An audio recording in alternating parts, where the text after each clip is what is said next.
Are you there, Evelyn? Yes, of course I am. I'm always here. What's the matter, Evelyn? I'm frightened. It's that time of year again, isn't it, Evelyn? Yes, it is that time of year again, Evelyn. Tell me once more how it all happened, Evelyn. Hush now.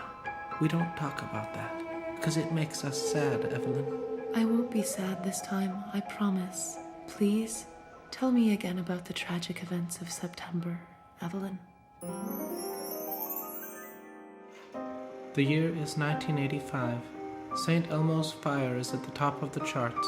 The wreckage of the Titanic has just been discovered at the bottom of the Atlantic Ocean.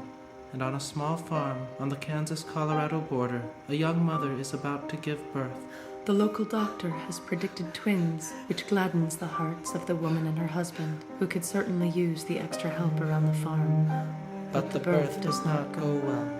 The terrified father drives his screaming, hemorrhaging wife to the local clinic, a poorly funded facility housed in a converted Airstream trailer. The presiding physician is Dr. Charlie Von Kook, a local denture maker of dubious training with eccentric religious beliefs. Help me get her inside. The labor is long and painful, and Louisa Neville, a Mennonite girl who had given up a promising career as a legal assistant to join her first and only love on the rundown farm that was his only inheritance. May her soul rest forever in peace, is pronounced dead by the doctor She has died. at 11:23 a.m. on the 11th day of September, precisely 12 minutes after the birth of her twin daughters. The girls are parapagus, tripus, dibrachius twins, conjoined at the side and sharing between them 3 legs, 2 arms, 2 hearts, 3 lungs, and a single liver. Without hesitating, Dr. Von Kook places the infants on the operating table. Muttering biblical quotations of doubtful accuracy, And the Lord the doctor leaves the trailer and returns with a gas-powered chainsaw. The noise is deafening in the small space as he starts the engine and prepares for the grisly operation.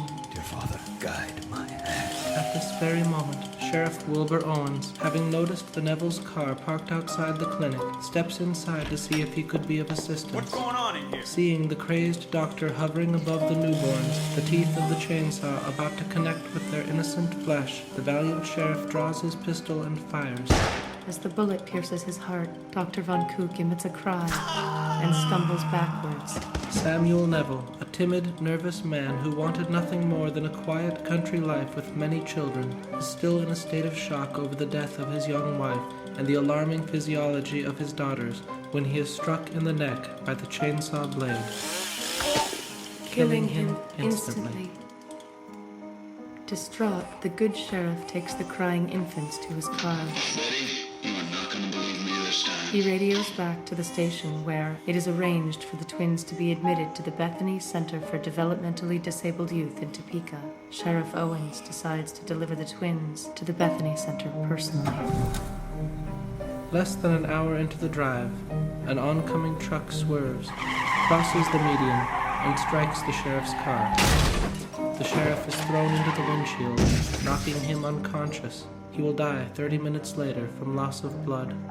Meanwhile, the world has become a sea of feathers as the truck's cargo of live chickens, many among them now seriously injured or dead, spill into the road. A small, awkward man limps out of the truck's cab and cautiously approaches the sheriff's vehicle. The man's eyes focus on the twin girls, calmly looking up at him from the back seat.